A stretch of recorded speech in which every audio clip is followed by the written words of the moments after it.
சிறுவாச்சூர் மதுரகாளியம்மன் கோவில் என்பது தமிழ்நாட்டில் பெரம்பலூர் மாவட்டம், பெரம்பலூர் வட்டம், பெரம்பலூர் ஊராட்சி ஒன்றியத்தில் அமைந்த சிறுவாச்சூர் எனும் கிராமத்தில் அமைந்துள்ளது.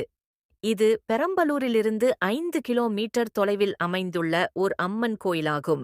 இக்கோயிலில் மதுரகாளியம்மன் வடக்கு நோக்கி அருள் பாலிக்கிறார்.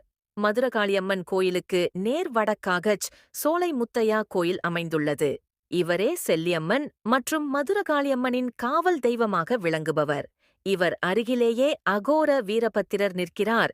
மதுரகாளியம்மனுக்கு தீபாராதனை காட்டுவதற்கு முன்பாக பூசாரி செல்லியம்மன் குடியிருக்கும் பெரியசாமி மலை கோவில் திசையை நோக்கி தீபாராதனையை காட்டிய பிறகே மதுரகாளியம்மனுக்கு தீபாராதனை காட்டுவது வழக்கம். மதுரகாளியம்மன் கோவிலில் எந்த திருவிழா நடந்தாலும் முதல் மரியாதை செல்லியம்மனுக்குத்தான் கொடுக்கப்படுவது வழக்கம். இக்கோயிலில் மாவிளக்கு செலுத்தி அம்மனை வேண்டிக்கொள்ள தீராத நோய்கள் எல்லாம் தீரும் என பக்தர்கள் நம்பிக்கை வைத்துள்ளனர். திருமணத் தடை, குழந்தையின்மை உள்ளவர்கள் அம்மனை தரிசித்து வழிபட விரைவில் குறைகள் நீங்கப் பெறுவர். இங்கு அங்க பிரதட்சிணம் செய்து வேண்டிக்கொள்ள காணாமல் போன பொருள்கள் திரும்பக் கிடைக்கும் என்றும், வியாபாரத்தில் ஏற்பட்ட நஷ்டங்கள் மாறி லாபம் ஏற்படும் என்றும் நம்புகிறார்கள் பக்தர்கள். வாரத்தில் திங்கள், வெள்ளி ஆகிய 2 நாட்கள் மட்டுமே இக்கோயில் திறந்திருக்கும். மற்ற நாட்களில் அம்மன் அருகிலிருக்கும் மலையில் வாசம் செய்வதாக ஒரு நம்பிக்கை. மாவிளக்கு ஏற்றி வழிபடுவது இங்கு முக்கிய நேர்த்திக் கடனாக கருதப்படுகின்றது.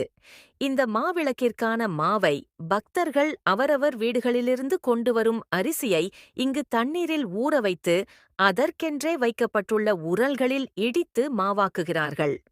மாவிடிக்க முடியாத நிலையிலுள்ளவர்களுக்கு உதவ ஆட்களும் இருக்கின்றனர்.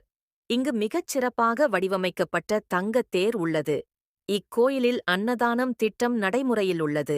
ஆண்டுதோறும் சித்திரை மாத அமாவாசையன்று மதுரகாளியம்மனுக்கு பூச்சொரிதல் திருவிழாவும் பின்னர் அம்மனுக்கு காப்பு கட்டி திருவிழாவும் தொடங்கும்.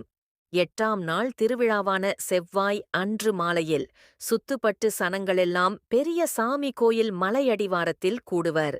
அன்று இரவு சிறப்பு பூஜையும் மறுநாள் அதிகாலையில் கடா வெட்டு நடைபெறும். மலைக்கோயில் பூஜைகள் அதோடு நிறைவு பெறும். புதன்கிழமை அன்று பக்தர்கள் மதுரகாளி வாசலில் பொங்கல் வைத்து நேர்த்திக் கடன் செலுத்துவர். வியாழனன்று செல்லியம்மன், பெரியசாமி, மதுரகாளி உள்ளிட்ட தெய்வங்களின் தேர்பவனியும், வெள்ளிக்கிழமையன்று ஊஞ்சல் உற்சவமும் நடைபெறும். சனிக்கிழமை நடைபெறும் மஞ்சள் நீராட்டுடன் அந்த ஆண்டின் திருவிழா நிறைவடையும்.